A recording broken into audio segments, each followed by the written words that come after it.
क्या हाल है दोस्तों। एक नया दिन और एक नया पॉडकास्ट। आज जो शख्स हमारे साथ है वो खुद कनाडा से रिटर्न हो चुके हैं। उन्होंने अपनी पढ़ाई वहाँ कंप्लीट की है और बहुत साल वो वहाँ बिता चुके हैं। तो अपना एक्सपीरियंस शेयर करने के लिए और कनाडा की लिविंग कंडीशंस उनकी नज़रों से कैसी हैं वो देखने के लिए आज हम बात करने वाले हैं प्रशांत भाई मावाणी से। તમારા કેનેડાના એક્સપિરિયન્સ વિશે પ્રશાંતભાઈ કંઈ જણાવો। તમે ત્યાં ભણતા હતા તો તમે ક્યારે ગયા હતા, કેટલો લોંગ ડ્યુરેશન તમે ત્યાં રહ્યા, જવા પહેલા તમારો એમ શું હતો? તો મેં સ્ટાર્ટ કરેલું 2013માં 2013માં તમે હા. કેનેડા ગયા હતા? એટલે મેં પ્રિપરેશન સ્ટાર્ટ કરી હતી 2012માં અચ્છા, પ્રિપરેશન સાની? આઇલ્સની ને અચ્છા, ઓવરઓલ જવા માટે એપ્લિકેશનની ને એની બધી આઇલ્સ આપેલી, એપ્લિકેશન સ્ટાર્ટ કરાવી પણ મારા ફાઇનલ વિઝા આવેલા અરાઉન્ડ માર્ચમાં.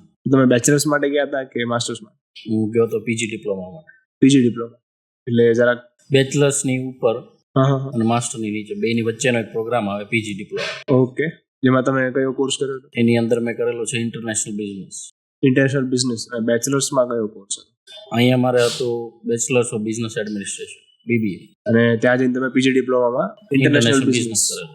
ઓકે, આ કોર્સ પર્ટિક્યુલર ચૂઝ કરવા પાછળનું કોઈ કારણ? એ વખતે એવી મેન્ટાલિટી હતી કે ભાઈ આપણે અહીંયા બિઝનેસ કરેલો છે અને બહાર જઈને થોડુંક ઇન્ટરનેશનલ એક્સપોઝર મળે તો ઇન્ટરનેશનલ બિઝનેસનો કોર્સ સિલેક્ટ કરવા પાછળનું આ રીઝન હતું. તમે જ્યારે 2013માં તમે કહો છો કે બહુ પહેલા, ઓલમોસ્ટ 11 વર્ષ પહેલા તમે ત્યાં ગયા, ત્યારે શું મતલબ ઓડિયન્સ તો નહીં પણ જે સ્ટુડન્ટ્સ વચ્ચે શું માહોલ હતો? કેનેડાને જવામાં લઈને કેટલો ક્રેઝ હતો સ્ટુડન્ટ્સ વચ્ચે? એ વખતે એમ કહીએ તો અત્યારે જેટલો ક્રેઝ છે એટલો ક્રેઝ તો નહોતો, પણ ઘણા સ્ટુડન્ટ, હું જ્યારે ત્યાં લેન્ડ થયો હતો મેં એવું રિયલાઇઝ કર્યું કે ભાઈ ક્લાસમાં મોસ્ટ ઓફ આમ જોવા જઈએ તો 50% સ્ટુડન્ટ આપણે ઇન્ડિયન સ્ટુડન્ટ જ હતા. અચ્છા, ત્યારે પણ એટલે પણ એમ ક્રેઝ હતો. ગુજરાતમાં એટલો બધો નહોતો પણ ઓલ ઓવર ઇન્ડિયામાં હતો. તો પછી તમારું ઓવરઓલ એક્સપિરિયન્સ ત્યાં ગયા તમે લેન્ડ થયા પછી અકોમોડેશન અથવા તમે ત્યાં કઈ રીતે સસ્ટેન કર્યું એના વિશે શું તમારું? એમાં એવું હતું કે ભાઈ હું જ્યારે ગયો તો મારા કઝિનની ત્યાં હતા, એટલે સ્ટાર્ટિંગમાં જે હેલ્પ થવી જોઈએ હતી એ એમના થ્રુ મળી ગઈ હતી મને. અને એ લોકોએ એટલું રિયલાઇઝ કરાવી દીધું હતું કે ભાઈ કેનેડામાં એકચ્યુઅલ પિક્ચર શું છે, કઈ રીતે તમારે અહીંયા તું લેન્ડ થઈશ, તારે પ્રોસેસ કઈ રીતની કરવાની છે, ક્યાં જવાનું છે, શું નેક્સ્ટ સ્ટેપ તારું આવશે, એક સ્ટેપ બતાવ્યા પછી બીજું સ્ટેપ શું છે તારું, એ બધું મને ઓલરેડી પહેલાથી ખ્યાલ. બેઝિક ગાઈડન્સ મતલબ હતું? હા, બેઝિક ગાઈડન્સ હતું એ લોકો. પછી હવે being a Gujarati native speaker living in a foreign country, English speaking country, ત્યાં તમને લેંગ્વેજ બેરિયર્સ એવા કોઈ આવ્યા? સ્ટાર્ટિંગમાં તમને એવું લાગે કે ભાઈ સ્ટાર્ટિંગના 1-2 મહિના તમે કે થોડું ઘણું તમને અટપટું લાગે કે ત્યાંની એક્સેન્ટ થોડી અલગ બદલાઈ જાય, કેમ કે ત્યાં મલ્ટીકલ્ચરલ છે એટલે બધા ઓલ ઓવર કન્ટ્રીમાંથી માણસો આવેલા છે, બધાની એક્સેન્ટ અલગ હોવાની એટલે તમને થોડુંક એવું લાગે સ્ટાર્ટિંગમાં, પણ તમે એક વખત યુઝ ટુ થઈ જાઓ એટલે પછી કેપ્ચર થતી જાય. પછી તમે ફર્ધર જ્યાં અત્યારે રહ્યા તો તમને કેવા એક્સપિરિયન્સ થયા ત્યાં રહેવા માટે, ક્લાઇમેટને લઈને? તમે રહેતા હતા, તમે જોબ શું કરતા હતા, કઈ રીતે આગળ? ક્લાઇમેટના જો તમે ગણવા જાઓ ને તો એનું ક્લાઇમેટ આપણી કરતાં ટોટલી ડિફરન્ટ જ છે. અચ્છા. એટલે હું જ્યારે ત્યાં લેન્ડ થયો ત્યારે સમજો કે હું ઓગસ્ટમાં ગયો હતો અને સપ્ટેમ્બરથી આમ જોવા જાવ તો વિન્ટરની સ્ટાર્ટિંગ થઈ જાય. એટલે મેં ઓગસ્ટ એટલે ત્યાંનો ઓગસ્ટ એટલે એમ સમજો કે હોટેસ્ટ મંથ કહેવાય, પૂરા વર્ષનો હોટેસ્ટ મંથ એટલે ઓગસ્ટ. આપણે અહીંયા વરસાદ, હું જ્યારે લેન્ડ થયો ત્યારે કમ્ફર્ટેબલ હતો, પણ પછી મેં જોયું કે ભાઈ સિઝન કઈ રીતે આગળ વધે, એટલે વિન્ટર કઈ રીતે આવે છે. એટલે એમાં હું જેમ વિન્ટર વધતું ગયું, પ્લસ મારા કઝિન ત્યાં હતા, એનું ગાઈડન્સ હતું કે કઈ રીતનું ક્લોથિંગ જોઈએ અને બધું કઈ રીતની સેફ્ટી રાખવાની છે, બહાર નીકળતા પહેલા શું જોવાનું છે, વેધર કઈ રીતે ચેક કરવાનું, મતલબ શું એમાં ધ્યાન દેવાનું છે કે ભાઈ તમારો ટ્રાવેલ ટાઈમ કેટલો છે એ પ્રમાણે તમારા ક્લોથિંગ એ રીતનું હોવું જોઈએ. મેઇન પોઈન્ટ એ છે ટ્રાવેલ ટાઈમ બેઝિકલી જો લોંગર ડ્યુરેશન માટે ટ્રાવેલ કરો કપડા એવા, સપોઝ કે તમે પબ્લિક ત્યાં જો કોઈ એ વસ્તુની મોસ્ટ ઓફ સ્ટુડન્ટને એ વસ્તુનો ખ્યાલ નથી હોતો, કેમ કે બહુ એ શેડો થઈ જાય છે બહાર જવાની વાત આવે ને ત્યારે. કેનેડાનું વેધર છે ને થોડુંક હાશ, આમ કહેવાય ને થોડુંક કોલ્ડ, વધારે કોલ્ડ બાજુ વધારે ઇન્ક્લાઇન, એટલે સ્ટુડન્ટને ત્યાં જાય ને પછી રિયલાઇઝ થાય કે ભાઈ અહીંથી જે તમે ગરમ કપડાં ને એવું લઈ ગયા હોય ને ત્યાં કામ નથી આપતું. અચ્છા. તમારે પહેલેથી પ્લાન કરીને નીકળવું પડે કે તમારી ટ્રીપ, સપોઝ કે હું મારી યુનિવર્સિટી જે સેનેકા કોલેજ છે અને ટ્રાવેલ કરતો ને સમથિંગ 40 મિનિટ જેવું થતું મને. તમારે સારું એવું હાઉસિંગ મળ્યું હતું, ઘર ફ્રેન્ડ જોડે શેરિંગમાં હું રહેતો હતો, એટલે હું રેડી હતો ટ્રાવેલ કરવા માટે 40 મિનિટ જેવું. પણ મને એ થોડો આઈડિયા આવી ગયો હતો કે 40 મિનિટનું ટ્રાવેલ કરવું હોય પબ્લિક ટ્રાન્સપોર્ટ તમે યુઝ કરો. પબ્લિક ટ્રાન્સપોર્ટ યુઝ કરો ને એટલે એમાં એવું થાય કે વિન્ટરની અંદર પબ્લિક ટ્રાન્સપોર્ટેશન ત્યાં એવરી 5 મિનિટની અંદર આવે. પણ વિન્ટર આવે ને એટલે બધું સ્લો ડાઉન થઈ અચ્છા. એ 5 મિનિટની બસ 15 મિનિટમાં આવે, 30 મિનિટમાં આવે. તો તમે આઉટસાઇડ ઊભા છો તો તમને રિયલાઇઝ ન થાય કે ભાઈ તમે ક્યારે ફ્રીઝ થઈ જાય. ઓહો. તો તમે આજે પીજી ડિપ્લોમાનો કોર્સ પૂરો કર્યો ઇન્ટરનેશનલ બિઝનેસ, ધેન આફ્ટર તમારો ત્યાં જવા માટેનો પર્પઝ શું હતો? તમે સોલ પર્પઝ શું હતો કે આ વસ્તુ માટે જવું છે? સોલ પર્પઝમાં તમે જો રિયાલિટીમાં એવું છે કે હું મારું બેચલર ચાલતું હતું, કઝિન વિઝિટ કરવા આવ્યો કેનેડાથી, ત્યાં મારી સિસ્ટર છે કઝિન અહીંયા ઇન્ડિયામાં, એ ઘરે આવી અને એણે જનરલી કીધું કે તું શું પ્લાન કરે છે. એટલે વાત થઈ એમાં એણે કીધું કે ભાઈ કેનેડા પણ સારો ઓપ્શન છે ફર્ધર સ્ટડી કરવા માટે, અને અમે છીએ તો વાય નોટ કે તું ત્યાં આવીને સેટલ થાય કે સ્ટડી કરે. તો થોડુંક મનમાં એવું બસ થોડું વિચાર ચાલુ થઈ ગયા અને પછી એની ઉપર અમે કામ કરવાનું શરૂ કરી દીધું અને બસ એ રીતે પ્લાન બન્યો. પછી ત્યાં તમારો કોઈ આગળ કે માસ્ટર્સનો પ્લાન હતો? તમે માસ્ટર્સ પૂરું કર્યું? નહીં, મારો મેઇન મોટિવ એ હતો કે સપોઝ કે અહીંયા 2 વર્ષનું માસ્ટર કરું કે ત્યાં જઈને 2 વર્ષનું કોઈ પણ કોર્સ કરું એડવાન્સ લેવલનો, અને એ પતાવીને જો સારી વર્ક ઓપોર્ચ્યુનિટી મળે તો એ લઈને પછી રિટર્ન થઈ જાય. અચ્છા, તો તમારો પર્પઝ એ હતો કે હું મારે સ્ટડીઝ કરીને પાછું આવું છું? હા. અચ્છા, તો હવે મોસ્ટ ઓફ સ્ટુડન્ટ્સ અત્યારે જે પ્લાન કરે છે એ સ્ટડીઝ કરીને ત્યાં લોંગર ડ્યુરેશન માટેના એના એમ હોય છે કે આપણે ક્યાંક બિગ એક્સપોઝર મળે અને રહેવું જોઈએ અને આ. હવે તમે કીધું કે તમે તમારા રિલેટિવ્સ સાથે રહેતા હતા. નહીં, રિલેટિવ્સ ત્યાં હતા. અચ્છા, રિલેટિવ્સ હતા પણ તમે રહેતા અલગ હતા. હા, તો તમે કીધું કે અલગ અલગ એથનિસિટીમાંથી લોકો ત્યાં આવ્યા હતા. તમને બેસ્ટ પીપલ કઈ કન્ટ્રીના લાગ્યા જે તમને ત્યાં મળ્યા હોય, તમારો એક્સપિરિયન્સ એની યારે બહુ સારું રહ્યું હોય? જો મારી સાથે જે મારા કહેવાય ને ઇન્ટરનેશનલ જે બિઝનેસનો પ્રોગ્રામ હતો એની અંદર ચાઇનીઝ હતા, ફિલિપિનોસ હતા, આફ્રિકન હતા અને ઇટાલિયન હતા. અચ્છા, તો તમારા ફ્રેન્ડ્સ બન્યા હતા એ બધા એથનિસિટી? એ બધા ફ્રેન્ડ્સ હતા. એટલે ગ્રુપ જોડે સપોઝ કે એક સબ્જેક્ટમાં 4 મંથનો સેમેસ્ટર આવે, એટલે શરૂઆતમાં જ તમારું જ્યારે સેમેસ્ટર શરૂ થાય ને તમારી ટીમ બની જાય. ઓકે. કેમ કે ઇન્ટરનેશનલ બિઝનેસ એટલે એ મેનેજમેન્ટ ટાઈપનો કોર્સ થયો. એટલે મોસ્ટ ઓફ કોર્સિસની અંદર છે ને તમારું પ્રેઝન્ટેશન હોય, તમારા પ્રોજેક્ટ હોય, એ સ્ટાર્ટિંગથી જ તમને ટીમ ડિવાઈડ કરી દીધી હોય ઇથનેસિટી હોય, એટલે મતલબ તમારા કલ્ચર કે તમારી નેશનાલિટી વાઇઝ તમને ડિવાઈડ કરી દે. તો જેમ કે સપોઝ હવે અત્યારે શું થાય છે કે મોસ્ટ ઓફ સ્ટુડન્ટ્સ જે અબ્રોડ જતા હોય ને એ લોકો પ્રિફર કરે કે આપણે આપણા જે એથનિસિટીના લોકો હોય ને એની સાથે રહેવું. ના, જો મેં જોતામાં મતલબ 1-2 વર્ષની અંદર એ રિયલાઇઝ કર્યું કે આપણે આપણા એથનિસિટી સાથે રહીએ ને તો આપણી પાસે એક્સપોઝર નહીં મળે. આપણી ગ્રોથ લિમિટેડ હોય, ગ્રોથ બહુ લિમિટેડ થઈ જાય. પ્લસ તમારું લેંગ્વેજ એટલું તમે જેટલું આગળ એડવાન્સ લેવલ થવાનું હોય ને એટલું થતું નથી. અચ્છા. અને મને મારા સિનિયરો કે મારા પ્રોફેસરો પાસેથી એ ટિપ્સ મળી હતી કે ભાઈ તમારે જો આગળ વધવું હોય તો એ મેલ્ટિંગ પોટની અંદર તમારે ઇન્વોલ્વ થવું. અચ્છા, એ મલ્ટિપલ તમે એથનિસિટી વાળા લોકો સાથે કોન્ટેક્શનમાં રહ્યો, જેટલું તમે એની સાથે તમારા મતલબ રિલેશન ડેવલપ કરો એઝ અ પ્રોફેશનલ લેવલ, તો તમે એટલા વધારે આગળ વધશો, એટલું વધારે જાણશો કે ભાઈ એ કન્ટ્રીની અંદર માણસો કઈ રીતે વાત કરે છે, કઈ રીતે રિલેશન ડેવલપ કરે છે અને કઈ રીતે એ લોકો ડિસિઝન લે છે. કેમ કે આપણું કલ્ચર અલગ છે, ડિસિઝન લેવાનું એ લોકોનું અલગ છે, તો તમને થોડું આઈડિયા આવે અંદર. તમને સ્માર્ટેસ્ટ લોકો ક્યાં ના લાગે કે આ બધા આ જે કન્ટ્રીના લોકો છે ને બહુ સ્માર્ટેસ્ટ છે ને હાર્ડ વર્કિંગ? જાપાન એક માણસ, એક સ્ટુડન્ટ હતો અમારા, મતલબ મારા ગ્રુપમાં નહોતો પણ ક્લાસમાં હતો, એ મને હજી યાદ છે. એ જાપાન બાજુથી આવેલો, એ સ્માર્ટેસ્ટ. અને ચાઇનીઝ લોકો, જાપાન અને ચાઇનીઝમાં તમે ફરક કરી શકતા કે આ જાપાનીઝ ફરક થઈ જાય થોડો ટાઈમ રહ્યો એટલે તમને આઈડિયા આવી. કેમ કે સેનેકામાં આમ જોવા જાવ તો મોસ્ટ ઓફ તમે એટલું બધાને આઈડિયા ન હોય, પણ હું સ્ટડી કર્યું એટલે મને એવું રિયલાઇઝ થયું કે સેનેકા જે એરિયામાં છે ને ત્યાં ચાઇનીઝ કોમ્યુનિટીનું પોપ્યુલેશન વધારે છે. સેનેકા કઈ પ્રોવિન્સમાં? સેનેકા ઓન્ટારિયોની અંદર આવી, પ્રોપર જીટીએની અંદર, ટોરન્ટો. અચ્છા, ટોરન્ટોમાં.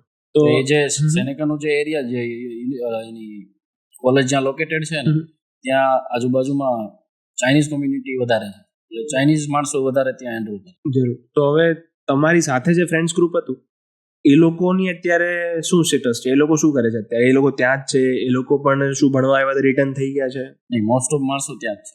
અચ્છા, એ સેટલ થઈ ગયા. તો મતલબ જે પ્રોબ્લેમ અત્યારે જે બહુ કન્સર્ન ક્રિએટ કરે છે કે ત્યાં બહુ પ્રોબ્લેમ થાય સેટલ થવામાં, આ તે એ લોકો થઈ ગયા છે સેટલ? મારી પાસે મારા સપોઝ કે કનેક્શનમાં જેટલા ફ્રેન્ડ્સ હતા ને બધા ઇઝીલી જોબ ફાઇન્ડ કરી લીધી હતી. ઇઝીલી અત્યારે એ લોકો સેટલ, મતલબ મેરેજ કરીને ચિલ્ડ્રન પણ થઈ ગયા. અને અત્યારે સમજો કે 2-3 ફ્રેન્ડ જે મારા અત્યારે કોન્ટેક્ટમાં છે એ લોકોએ તો અત્યારે પ્રોપર્ટી પણ લઈ લીધી. અચ્છા. અને કમ્પેર ટુ નાવ હવે તમને એ ટ્રેન્ડમાં શું ચેન્જ જોવા મળે છે કે અત્યારે જે સ્ટુડન્ટ્સ જાય છે અને સ્ટુડન્ટ્સની મેઇનલી પ્રોબ્લેમ્સ એવી હોય છે કે ત્યાં વધારે સ્ટ્રગલ વધી ગયું છે અને પબ્લિક બહુ ત્યાં ભેગું થઈ ગયું છે.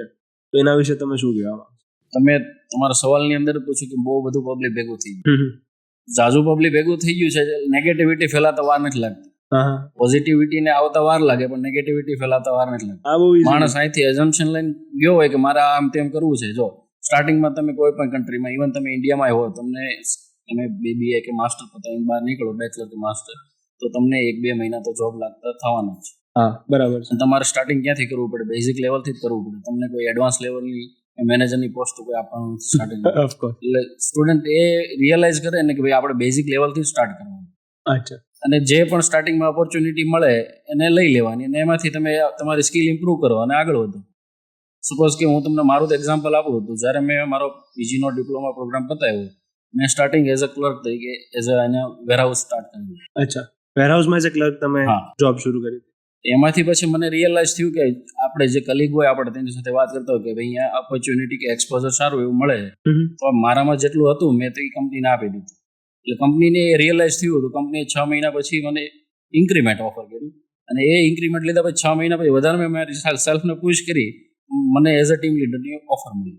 અચ્છા, તો એટ ધ એન્ડ તમે ટીમ લીડર હતા? હા. અને પછી તમને એમ થયું કે આપણો પર્પસ હવે પૂરો થઈ ગયો છે સ્ટડીઝનો, લાવ get back to the country. તો અત્યારે હવે સ્ટુડન્ટ્સને જો કોઈ એવા પ્રોવિનન્સ ચૂઝ કરવા હોય, એવી કોઈ યુનિવર્સિટીઝ ચૂઝ કરવી હોય, તો તમે એવી કઈ યુનિવર્સિટીને પ્રોવિનન્સ સજેસ્ટ કરવા માંગશો? જો યુનિવર્સિટીઝની અંદર તો જો સ્ટુડન્ટ પાસે સારું એવું બજેટ હોય તો ટોરન્ટોની અંદર પણ ટોરન્ટો મેટ્રોપોલિટન યુનિવર્સિટી છે, યુનિવર્સિટી ઓફ ટોરન્ટો છે, જે કેનેડાની બેસ્ટ યુનિવર્સિટી. અને તમે જો એ બે બંને ટોરન્ટોમાં જ છે, બરાબર. બીજી છે, જો કોલેજની અંદર તમે એડમિશન લેવા માંગતો હોય તો મોટામાં મોટી કોલેજ તમે કહી શકો કે હમ્બર કોલેજ છે. અચ્છા, એ ક્યાં? સેનેકા છે. એ બધી ટોરન્ટોમાં. એનું મેઇન કેમ્પસ છે નોર્થ, જે ઇટોબિકોમાં. અચ્છા. અને બેઝિકલી હવે સ્ટુડન્ટ્સને જો સપોઝ કે સ્ટડીઝ પૂરી થઈ ગઈ છે ને ફર્ધર એ લોકો એમ કરે છે કે ભાઈ PR માટેની આપણે પ્રોસેસ અપ્લાય કરવી છે, તો એ પ્રોસેસ કઈ રીતે આગળ વધે? જો કોઈ પણ કન્ટ્રીઝમાં તમે જાઓ ને, PR ની પ્રોસેસ છે ને પોઈન્ટ બેઝ સિસ્ટમ પર આવે. તમારે એ મતલબ એક ઇમિગ્રેશન જે આપણે કહેવાય ને એજ્યુકેશન સેક્ટર કે ઇમિગ્રેશન સેક્ટર છે, એને એ પ્રોસેસ જે બનાવી છે ને પોઈન્ટ બેઝ પર જ બનાવી છે કે તમે તમારા માસ્ટર કમ્પ્લીટ કરો, તમારું બેચલર કમ્પ્લીટ કરો, પછી તમે જોબ સિલેક્ટ કરો, તમારે IELTS ઇંગ્લિશ પ્રોફિશિયન્સીની એક્ઝામ તમે આપો. અચ્છા, PR માટે પાછી પોઈન્ટ સિસ્ટમ છે, એ પોઈન્ટ તમે ભેગા કરી લો એટલે ઇઝીલી PR થઈ શકે. એટલે કેનેડાની અંદર જોવા જાવ તો ઘણા બધા પ્રોગ્રામ્સ ચાલે છે PR માટે, જેમ કે પાયલોટ પ્રોગ્રામ ઘણા બધા અલગ અલગ સ્ટેટની અંદર ચાલે છે, રૂરલ નોમિનેશન પ્રોગ્રામ પણ ચાલે છે, ઘણા ઓપોર્ચ્યુનિટી છે. એટલે કેનેડા પહેલેથી PR માટે જ સારી એવી ચોઈસ હતી બધાની, કે પહેલેથી એવું માઇન્ડમાં રહેતું કે ભાઈ કેનેડા જઈએ અને થોડું ઘણું વર્ક એક્સપિરિયન્સ આપણે આપણી ફિલ્ડમાં લઈ લઈએ તો PR ઇઝીલી થઈ જાય. એક સ્ટેટમાં ન હોય તો PNP પ્રોગ્રામ બીજા સ્ટેટમાં ઓપન થયું હોય તો ત્યાં જઈને થઈ જાય. અચ્છા, તો એક સ્ટેટમાંથી જો તમને એવું લાગે કે અહીંયા થોડું મુશ્કેલ છે, એવું છે? સપોઝ કે તમે ઓન્ટારિયો સિલેક્ટ કરતા હોય તો ઓન્ટારિયોમાં ટોરન્ટોની અંદર મોસ્ટ ઓફ પોપ્યુલેશન કેનેડાનું ટોરન્ટોની અંદર સેટલ થાય. અચ્છા, એનું જ્યાં પોપ્યુલેશન ટોરન્ટોમાં જ શા માટે સેટલ? કેમ કે મેઇન જે સિટી કહેવાય ને કેનેડાની એ ટોરન્ટો. તો પણ મોસ્ટ ઓફ સ્ટુડન્ટ હોય કે બીજી જનરલ પબ્લિક હોય તો એ જ પ્રિફર કરવાની છે કે ભાઈ આપણે મેજર સિટીઝની અંદર પહેલા જઈએ. કેમ કે બીજું વસ્તુ એમાં પણ એ પણ લોકો કન્સિડર કરે કે ભાઈ વેધર ત્યાંનું જે મેઇન રોલ પ્લે કરે. કેમ કે તમે રૂરલ એરિયામાં હોય તો તમને વેધર થોડું વધારે ઇફેક્ટ, થોડી ઓર હાર્શ કન્ડિશન ક્રિએટ થઈ જાય. તો તમે જેમ કીધું કે બીજા પ્રોવિનન્સમાં તમે ટ્રાન્સફર થઈને PR ઇઝીલી થઈ શકે, એવા અમુક પ્રોવિનન્સ છે જ્યાં PR બહુ મતલબ એ ચેન્જ થતું રહે થોડા ટાઈમે. અલગ અલગ જે પ્રોવિન્સને જે સેક્ટરની અંદર ઓપનિંગ જોબ પોઝિશન ફિલ કરવાની જે થતી હોય, જે મતલબ સેક્ટરમાં એ લોકોને જોબ રિક્વાયરમેન્ટ વધારે ક્રિએટ થતી હોય, એ રીતની PNP પ્રોગ્રામ ઓપન થાય. હવે પ્રશાંતભાઈ, મેઇન જે મારા મનમાં ક્યારની છે નહીં, હું તમને કરી દઉં કે અત્યારે જેમ કે ઇન્સ્ટાગ્રામ ઉપર બહુ બધી એવી રીલ્સ ચાલે કે જ્યાં સ્ટુડન્ટ્સ ત્યાં ટોરન્ટોમાં રહેતા એવી રીલ્સ મોકલે છે કે અહીંયા તો બહુ પ્રોબ્લેમ છે ને મારે હવે ઇન્ડિયા જવું પડશે ને અહીંયા આવતા રહીને આ રીતની બહુ બધા મતલબ નેગેટિવિટી સ્પ્રેડ થાય છે. તો એને તમે કઈ રીતે એડ્રેસ કરશો? એને તમે એડ્રેસ કરવા માટે છે ને બેઝિક વસ્તુ તમે જો, એ સ્ટુડન્ટ ત્યાં ગયા હતા શું, એજ્યુકેશન માટે ગયા હતા કે ઇન્કમ માટે ગયા, એટલે તમને આઈડિયા આવી જશે. એનો જે સ્ટુડન્ટ જે મતલબ રીલ્સ બનાવવાનો જેની પાસે ટાઈમ છે એ સ્ટુડન્ટ ત્યાં ઇન્કમ માટે ગયેલો, એજ્યુકેશન માટે નથી. એજ્યુકેશન માટે ગયેલો સ્ટુડન્ટ યુનિવર્સિટી કે કોલેજની અંદર બેઠો એના કામ કરતો હોય છે, અસાઇનમેન્ટ કે પ્રેઝન્ટેશન પ્રિપેર કરતો હોય છે. અચ્છા. એટલે એ નેગેટિવિટી જોવા જાઓ રિયાલિટીમાં તમે જોવો તો એ મતલબ એટલું બધું કન્ડિશન ખરાબ નથી. અચ્છા. તો રિયાલિટી કરતા એ જે નેગેટિવિટી છે એ બહુ દૂર છે. નેગેટિવિટી મેં તમને પહેલા કીધું એમ નેગેટિવિટી ફેલાતા વાર નથી લાગતી. બસ એ જ સિનારીઓ છે.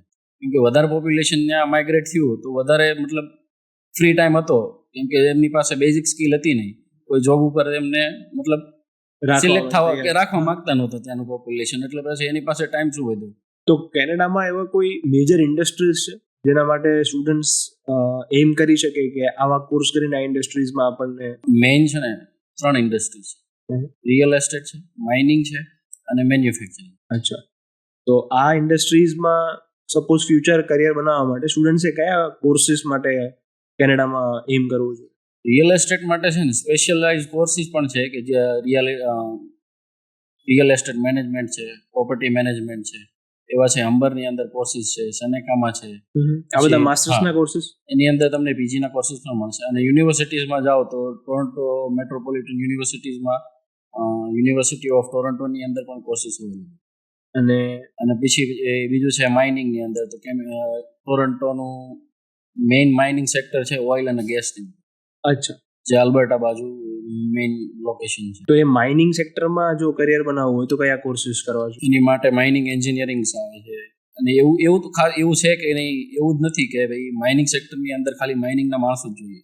એની અંદર સિવિલ માણસો જોઈએ, સિવિલ કરેલા એન્જિનિયરિંગ પણ જોઈએ, પેટ્રોલિયમ એન્જિનિયરિંગ પણ ચાલે, કેમિકલ એન્જિનિયરિંગ પણ એડમિશન લઈએ કે એક સેક્ટરમાં જઈએ કે. તો આ તમે 2 સેક્ટર કીધા કે માઇનિંગ ઇન્ડસ્ટ્રી અને બીજું તમે કીધું કે real estate. Third one is મેન્યુફેક્ચરિંગમાં મોસ્ટ ઓફ જો જે પણ કંઈ કેનેડાની અંદર મેન્યુફેક્ચરિંગ થાય છે, કેમ કે મોસ્ટ ઓફ એ 3 કન્ટ્રીને એક્સપોર્ટ કરે છે. અચ્છા. ચાઇના, યુએસએ અને યુકે.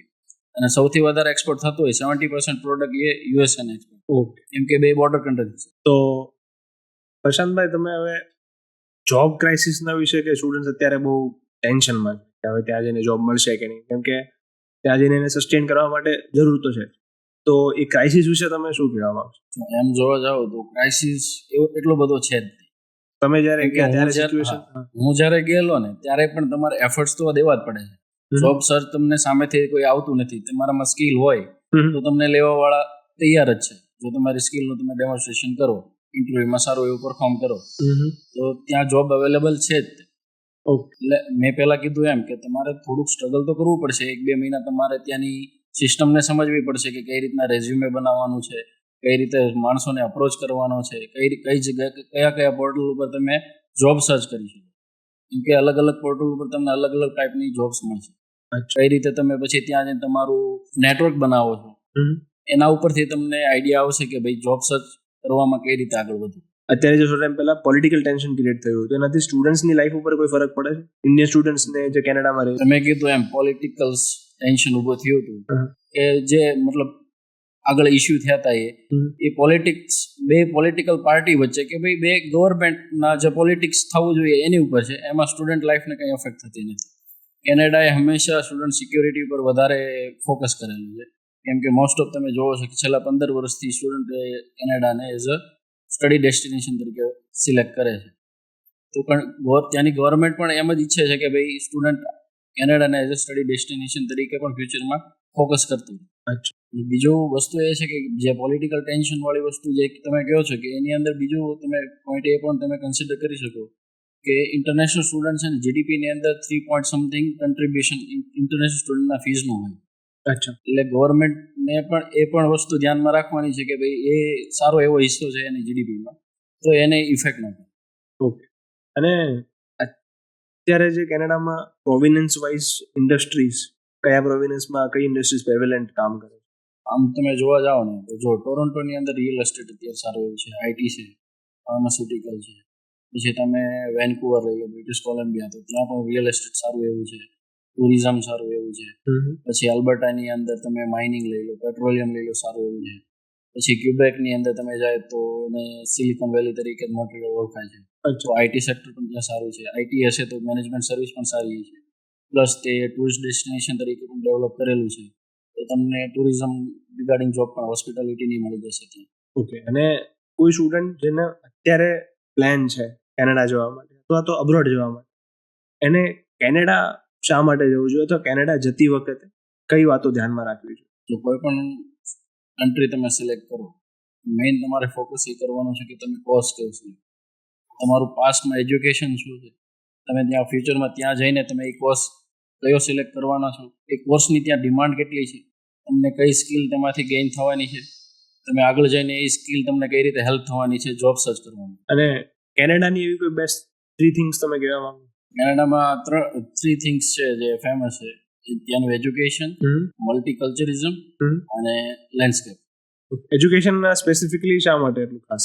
એજ્યુકેશન સ્પેસિફિકલી એટલા માટે મેં કીધું કે કોઈ પણ તમે સેક્ટરની અંદર કે કોઈ પણ ફિલ્ડની અંદર તમે ડીપ નોલેજ લેવા માંગો છો, સપોઝ કે તમે માસ્ટરની ડિગ્રી પતાવી દીધી છે પણ તમારે ગ્રોથ લેવા માટે આગળ જવા માટે 3 મહિનાના 6 મહિનાના કે 1 વર્ષના એ જે સ્પેસિફિક ફિલ્ડની અંદર તમારે એ કોર્સ કરવો છે તો એ કોર્સ અવેલેબલ છે. ફોર એક્ઝામ્પલ હું બીજી રીતે તમને કહી દઉં કે ત્યાં પ્લમ્બિંગના કોર્સ અવેલેબલ છે, વેલ્ડિંગના કોર્સ અવેલેબલ છે.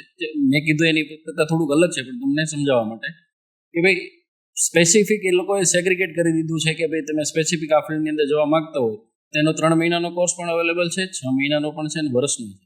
તો આ પ્લમ્બર અને વેલ્ડર આપણે અહીંયા તો એની કોઈ ઇજ્જત નથી હોતી, તો ત્યાં પ્લમ્બિંગ ને વેલ્ડિંગના કોર્सेस કર્યા પછી શું ફ્યુચર હોય છે આગળ? ત્યાં એક રીતે આમ જોવા જાવ ને તો સારું એવું ફ્યુચર છે. મોસ્ટ ઓફ સ્ટુડન્ટ છે ને આ વસ્તુને ઇગ્નોર કરે છે કે ભાઈ આ સેક્ટરમાં કેમ જવું જોઈએ, કેમ કે આ વસ્તુ એટલી બધી, કેમ કે ત્યાં જોવા જાવ તો તમને પ્રોફેશનલ લેવલ ઉપર તમને સારી એવી રિસ્પેક્ટ મળે, તો why not doing this job. અચ્છા, પણ રિસ્પેક્ટ ચલો ઠીક છે, હા, પે કેટલું મળે છે, કેટલું પે કમાઈ પણ શકે? સારું એવું મળે છે. સ્ટુડન્ટ એ રિયલાઇઝ નથી થતું કે ભાઈ આ રીતની જોબ કરીએ આપણે તો અંદર પે કેટલો છે, કેમ કોઈ હજી એની અંદર એટલું બધું ઇન્વોલ્વ નથી થયું. કે તમે કન્સ્ટ્રક્શનની જોબ કરતા હોય તો તમને સપોઝ કે ફોર એક્ઝામ્પલ તમને મિનિમમ $40 $50 પર અવર્સ ના મળે. પ્લમ્બિંગની અંદર તમારે 1-2 અવર્સનું વિઝિટ કરવાની હોય તો એ પણ તમારો ફિક્સ ચાર્જીસ હોય, એની અંદર એવી રીતે તમને સારો એવો અંદર ગ્રોથ મળે. મોસ્ટ ઓફ સ્ટુડન્ટ એની અંદર નથી ઇન્વોલ્વ. મોસ્ટ ઓફ સ્ટુડન્ટને શેમાં જવું છે, આઈટીમાં જવું, બિઝનેસમાં જવું. પણ કોઈ પણ કન્ટ્રીને રન કરવા માટે મતલબ નાની નાની જો જોબ છે, સ્કિલ જોઈએ છે, તો આ સ્કિલ સારી એવી જોબમાં સારી એવી ડિમાન્ડ છે, પેમેન્ટ પણ સારા. બીજું તમે કીધું કે લેન્ડસ્કેપ, તો લેન્ડસ્કેપ શા માટે બેસ્ટ છે ત્યાં? મારા અનુભવ પ્રમાણે 2 રીતે બેસ્ટ છે. એક તો કેનેડા છે ને એ માઉન્ટેન કન્ટ્રી તરીકે પણ ઓળખાય છે, મોસ્ટ ઓફ માઉન્ટેન ત્યાં છે. અને બીજું છે કે એ લેક કન્ટ્રી છે, થાઉઝન્ડ્સ ઓફ લેક અવેલેબલ છે ત્યાં. તો તમને મોસ્ટ ઓફ થોડા અંતરમાં તમે જોવા જશો ને બહુ બધા છે લેક્સ. અને પ્લસ ત્યાંની જે વેધર છે, વિન્ટર, સ્પ્રિંગ લઈ લો કે સમર લઈ લો, તો ત્યાંની જે વેધર જે રીતે ચેન્જ થતી જાય ને એ રીતે તમને અલગ અલગ કલર દેખાતા જશે. અચ્છા, તો તમે કીધું વિન્ટર બહુ હાર્શ હોય તો પછી કોઈ બેસ્ટ સીઝન ત્યાંનું સારું છે? ત્યાંની બેસ્ટ સીઝન છે સ્પ્રિંગ, એપ્રિલ મંથની અંદર. અચ્છા, ત્યારે કેવો જ્યારે ફરીથી સમર નું સ્ટાર્ટ થશે ત્યારે તે ટાઈમ બેસ્ટ સીઝન. અને લાસ્ટ થિંગ પ્રશાંતભાઈ, મલ્ટીકલ્ચરલ જે તમે કીધું એના માટે શું બેસ્ટ થિંગ? મલ્ટીકલ્ચરલ શા માટે? મલ્ટીકલ્ચરલ એટલા માટે કે કેમ કે ડિફરન્ટ કન્ટ્રીઝમાંથી ડિફરન્ટ પીપલ જે ત્યાં આવે છે, પબ્લિક ત્યાં આવે છે, તે પોતાની સાથે કંઈક અલગ જ નોલેજ લઈને આવે. અચ્છા, સપોઝ કે આપણે ઇન્ડિયાનું તમે એક્ઝામ્પલ લઈ લો તો મોસ્ટ ઓફ ત્યાં માણસોનું વિચારવું એવું છે કે ઇન્ડિયન્સ 2 વસ્તુમાં વધારે આગળ છે, આઈટીની અંદર અને મેથેમેટિક્સની અંદર. તમે એ સ્ટીરિયોટાઇપ ત્યાં જોશો, જ્યાં એકવાર સ્ટુડન્ટ જાય, મેં રિયલાઇઝ કરેલું છે. કેમ કે એઝ તમે બીજે જ્યારે કંઈ પણ બહાર જાઓ તો વાતચીત ચાલતી હોય તો એ રીતની વાત તો આવે જ કે ભાઈ ઇન્ડિયન છે, આઈટીમાં છો તો તમારું મેથેમેટિક્સ સારું હોય છે. એટલે એ રીતની વાત જનરલી ચાલે છે. થેન્ક યુ પ્રશાંતભાઈ આવા ઇન્ફોર્મેટિવ સેશન માટે. લેટ્સ સી ફર્ધર, આપણે સેકન્ડ પાર્ટ, થર્ડ પાર્ટમાં ઓર યુનિક ઇન્ફોર્મેશન લઈને આવશું. And thank you so much guys આ વિડીયોને એન્ડ સુધી જોવા માટે. જો અહીંયા સુધી આવ્યા છો તો like, share and subscribe. C you next time.